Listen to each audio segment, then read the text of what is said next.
Thank you, Congressman Johnny Pimentel.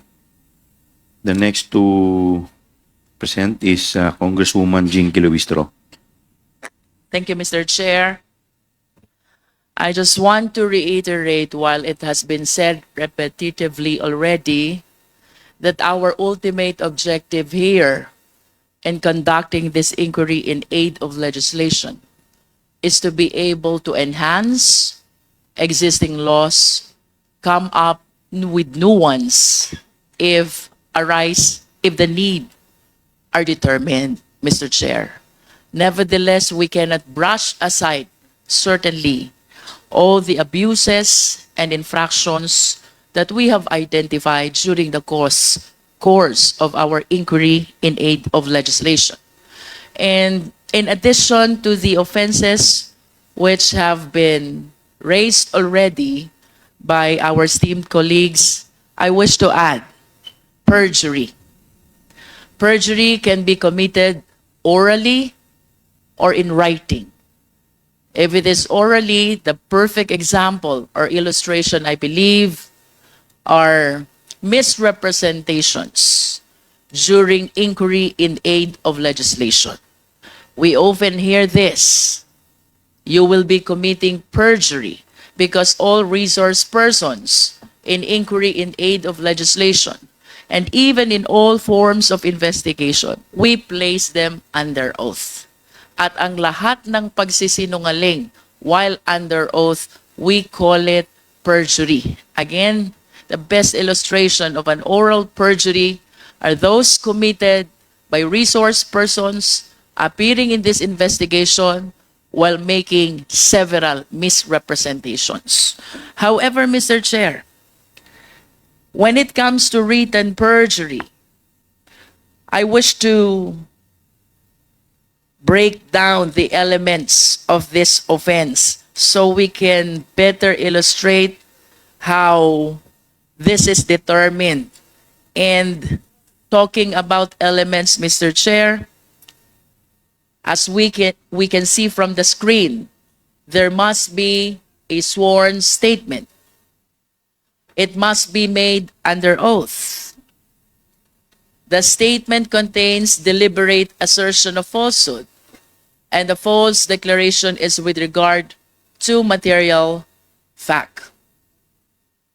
Mr. Chair, in the course of our investigation, the special disbursing officers, sina Ginoong Edward Fajarda at Ginang Gina Acosta, have plainly asserted na wala raw silang alam kung saang mga aktibidad ang pinaglaanan ng confidential funds. Can we please flash the certifications? Ayon sa kanila, basta-basta lang raw nila sinunod ang utos sa kanila ng ating Vice Presidente na ipasa ang confidential funds in the total amount of 612.5 million pesos, lagpas, Mr. Chair, sa kalahating bilyon sa ibang tao na siya raw na mahala at nag-disburse nito. Pagkatapos ay ipinasa lang din ng mga SDO sa COA ang mga accomplishment reports at ang mga acknowledgement receipts na ibinigay sa kanila. Pero hindi nila alam kung totoo ang nakasulat sa accomplishment reports, kung totoo or peke ang mga acknowledgement receipts at kung saan talaga ginamit ang pera. We have witnessed this, Mr. Chair, during the interpellation of SDO Edwin Fajarda of the Department of Education, as well as SDO Gina F. Acosta of the OVP. After they testified na ipinasa nila sa mga security officer ng Vice Presidente ang pera, wala ka nang makuhang impormasyon because they kept on giving an answer, wala silang alam dahil ang kabuuan ng halaga ay ibinigay nila sa mga security officers. Ito pong certifications, Mr. Chair, is the perfect illustration of a written perjury. Halimbawa ng tinatawag natin na written statement made under oath. It is a basic principle that even first-year law students know that a statement made before a notary public, notario publico, is a statement made under the risk of perjury. In other words, Mr. Chair, when we talk about perjury, that includes the documents which were notarized by notary publics, sworn to before notary publics, similar to the certification that we are currently flashing on the screen. Now, let us look closer at what these certifications say. Ano po ba ang nilalaman ng mga certification na ito? Number 1, yung expenses where the confidential funds were supposedly spent on were incurred in connection with the agency's intelligence and/or confidential operations and activities.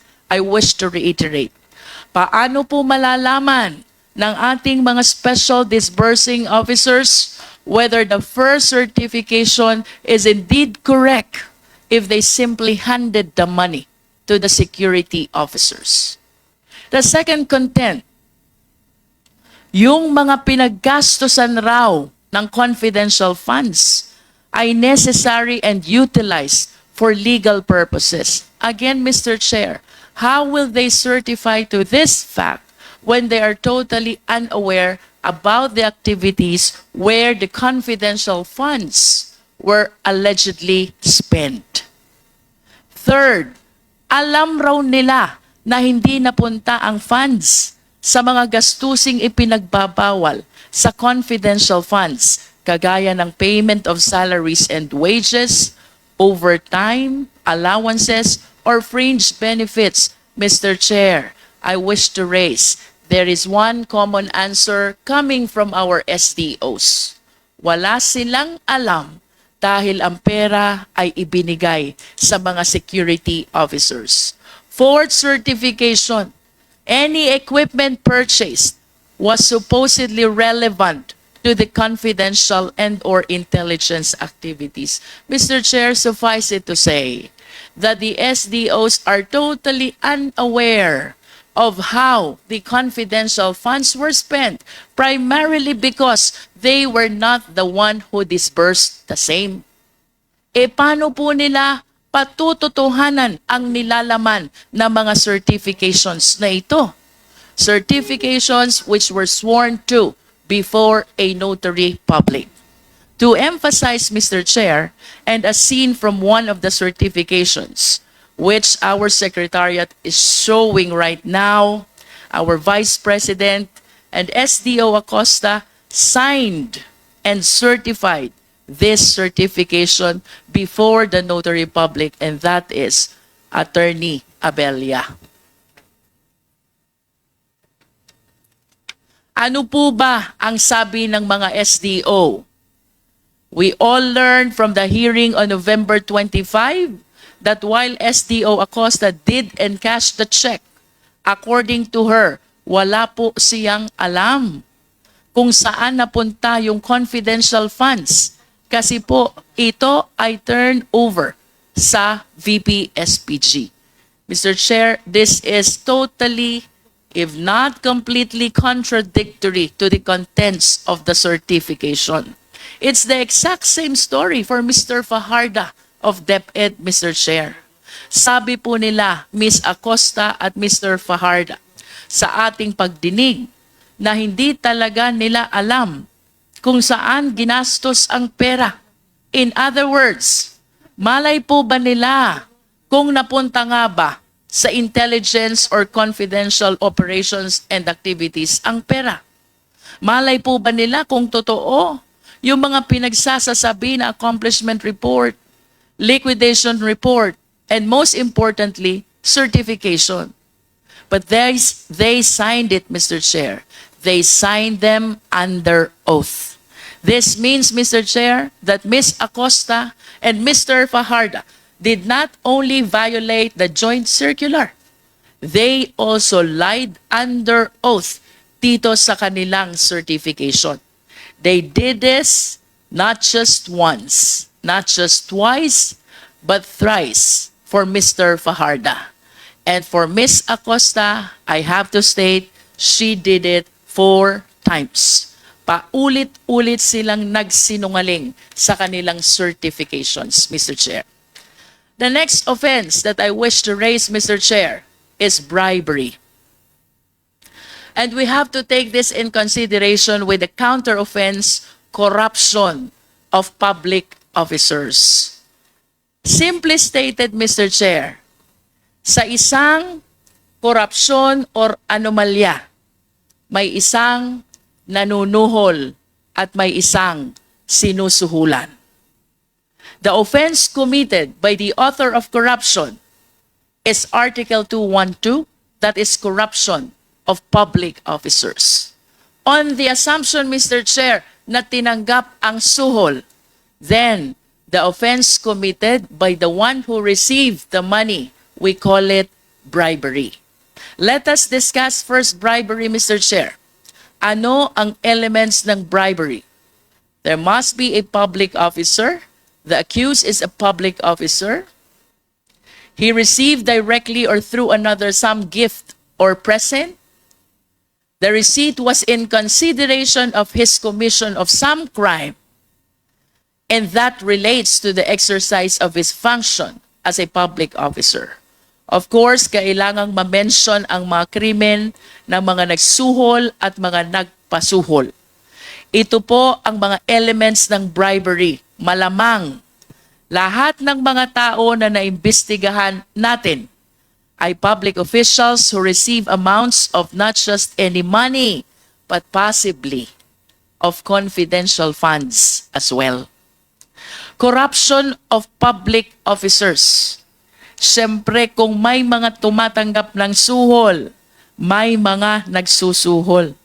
Sila naman po ay magiging liable sa krimen ng corruption of public officers. Again, Mr. Chair, for clarity, ang nanuhol ay liable sa corruption of public officers. Ang tumanggap ng suhol, they are liable for bribery. Ibig sabihin, may isang special krimen para sa nagsusuhol ng mga public officials. Tingnan po natin, parehas lamang ang penalty na ini-impose sa mga nagsusuhol at sinusuhulan as provided under Article 212. Except, of course, disqualification and suspension, because these two penalties apparently apply only to public officials. Kaya naman, ang bribery at corruption of public officers ay ang pagbibigay ng pera, regalo, o kahit anumang advantage or favor sa pamamagitan ng pag-abuso ng kanyang posisyon sa gobyerno. Kindly flash the next screen. Let's all recall what we discovered from the committee investigations. May mga empleyado sa DepEd na tumanggap ng white envelopes in the same period within the confidential funds for DepEd were released. Hindi po ba kahina-hinala yan?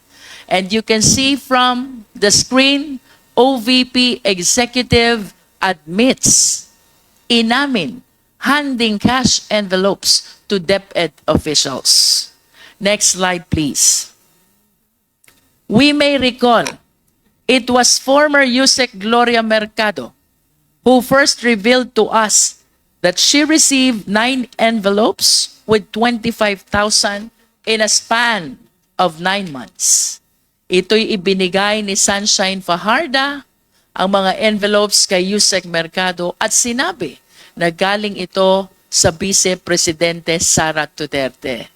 Malinaw na ang ganitong pagkakataon ay hindi normal. Hindi normal na ang boss ay nagbibigay bigla ng sobre na may 25,000 each for 9 months to her very own head of procurement. Anyone can easily conclude that this is not merely out of generous heart of VP Duterte, but was precisely given in attempt to influence Yusek Mercado, to which she failed to do. And we may recall, Mr. Chair, during our interpellation with Yusek Gloria Mercado, she admitted believing that those envelopes were given to her to influence her decision as Hope. Next slide, please. It was not a surprise when former Chairman Resty Osayas, this is our second DepEd official, he is the chairman of DepEd Bids and Awards Committee. He admitted, siya rin ay nakatanggap ng sobre na may laman na pera. Again, another key official in the procurement process of the DepEd. And yet again, another act of corruption plaguing in the DepEd. Yung nauna, Mr. Chair, Yusek Mercado, she was the hope of DepEd. And this time, we have Chairman Resty Osayas, Chairman of DepEd Bids and Awards Committee. Both admitted having received envelopes with money inside. Next slide, please. Of course, sino pong makakalimot sa ating Chief Accountant ng DepEd, Ms. Runa Catalan. Like former Yusek Mercado, like Mr. Osayas, Ma'am Catalan received the same number of envelopes containing the same amount of money in the same period of February to September 2023. Again, another key official in the DepEd who necessarily deals with the public funds of the DepEd was blinded by an alleged gift from VP Duterte. But it was later on revealed that she was requested by Sunshine Fajardo, the very person who handed her the envelopes, to sign the liquidation reports without its supporting documents. Again, corruption prevailed. Mr. Chair, in line with the issue of bribery and corruption, I wish to manifest that there is a chance that the three key officials of DepEd, who I previously mentioned, Yusek Mercado, Mr. Osayas, Ms. Catalan, were not only employees of DepEd who received envelopes with cash. I believe that it is only a matter of time. And I hope that light be shed on this alarming revelation. Tayo po'y naniniwala na hindi lamang ang tatlong opisyales na ito ang tumanggap ng envelope na may lamang pera mula sa ating Vice Presidente. Ultimately, Mr. Chair, is the crime of plunder. Isa pa sa ating nakitaan na maaring ikaso mula sa ating mga nadinig sa ating komite, rito ay ang violation ng plunder sa ilalim ng Republic Act 7080 as amended. Ang basis po natin ay lahat ng mga nakalap na impormasyon patungkol sa paggasta di umano ng OVP at ng Department of Education ng confidential funds sa ilalim ng pamumuno ng ating Vice Presidente. Mapapansin po natin na wala pong naipakita na ebidensya kung saan totoong napunta talaga ito. Pinatutunayan lang ng mga opisinang ito sa pamamagitan ng acknowledgement receipts na atin namang napansin ng napakaraming anomalya. Pareho ang sulat, pareho ang pirma, pareho ang tinta ng ballpen. Ang impossibility na ito ay na-disburse ayon sa dami ng resibo sa iisang araw lamang. At isama na din po natin ang mga nadiskubre nating pangalang Mary Grace Piatos at Kokoy Villamin na napatunayan na wala sa database ng Philippine Statistics Authority. Ang isang konklusyon na aming nakikita sa mga ito ay hindi tunay, pineke lamang ang mga ito upang maipamukha lamang na ginasta ito para sa surveillance activities upang magamit ang pondong ito sa ibang kagamitan o pansariling interes. Ano nga ba ang plunder, Mr. Chair? Sa ilalim po ng Section 2 ng ating Anti-Plunder Act, nakasaad dito, any public officer who by himself or in connivance with members of his family, relatives by affinity or consanguinity, business associates, subordinates, or other persons amasses, accumulates, or acquires ill-gotten wealth through a combination or series of overt or criminal acts in the aggregate amount or total value of at least 50 million pesos.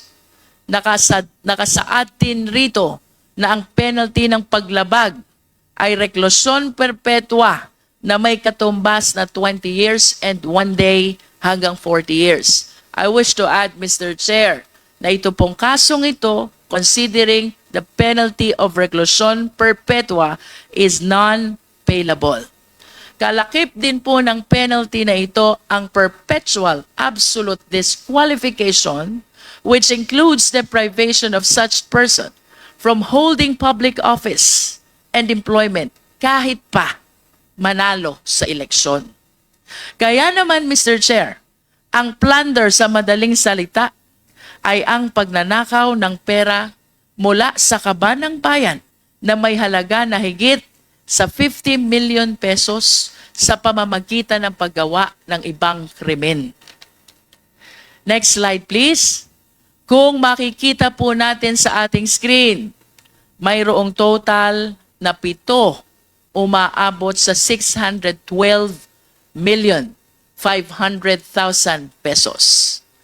Ang 4 na tseke ay mula sa OVP, umabot ng 500 million pesos, at ang 3 pang tseke ay mula sa DepEd na nagkakahalaga naman ng 112,500,000 pesos. Mr. Chair, ang nabanggit na halaga, 612,500,000 pesos, lagpas sa 50 million pesos na required para sa kasong plunder. Ang mga checking ito ay lahat nakapangalan kay Ms. Gina Acosta bilang Special Disbursing Officer ng DepEd. Inamin niya sa atin na imbis na i-disburse niya ito as confidential expenses, ay sinunod ang utos ng Vice Presidente na ibigay ang pera sa kanyang security officer. Dito naman po sa Department of Education, ang payee sa mga tseke ay ang Special Disbursing Officer Edward Fajarda, former Special Disbursing Officer of DepEd. Inamin rin niya na nung nakaraang hearing na ang perang kanyang natatanggap ay kanyang ibinibigay sa security officer sa utos din ng ating Vice Presidente. Mr. Chair, I wish to show the breakdown of the confidential funds which were received both by DepEd and OVP. For OVP, Mr. Chair, for clarity, we have 125 million, that is last quarter of 2022, and then 125 million for the first, second, third quarters of 2023, total of 375. So 2022, which is 125, and 2023, which is 375, that is 500 million in total confidential funds utilized by the Office of the Vice President, Mr. Chair. For DepEd, Mr. Chair, I understand that this were utilized during the first 3 quarters of 2023, 37,500,000 each for the first, second, and third quarter of 2023, which totaled to 112 million pesos confidential fund utilized by the Department of Education.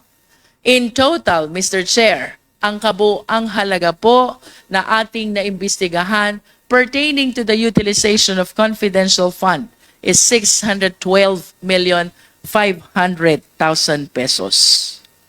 Napakalaki at nakakalula. And to be very candid, Mr. Chair, ilang bata na sana ang ating napakain.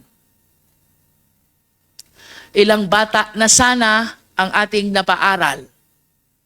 At ilang pamilya na sana ang ating nabigyan ng bahay.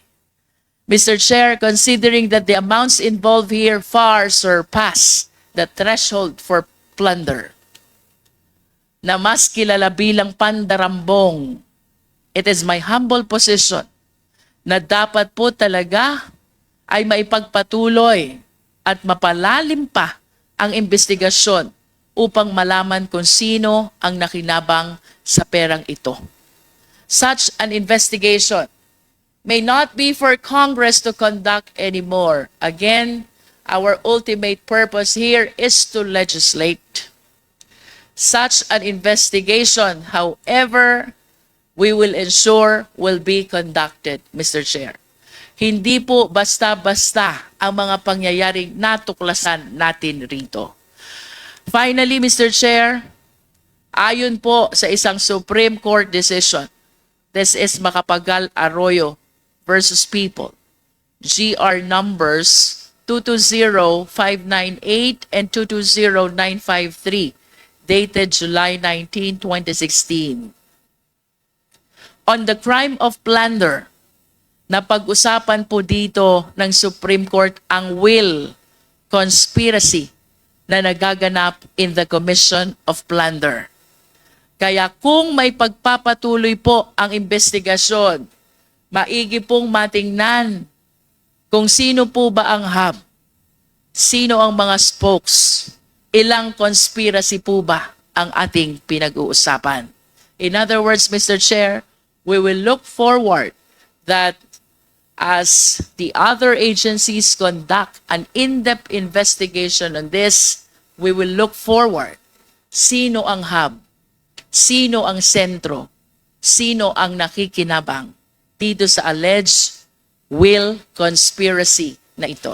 Maraming salamat, Mr. Chair. Thank you, Congresswoman Jinky Luistro.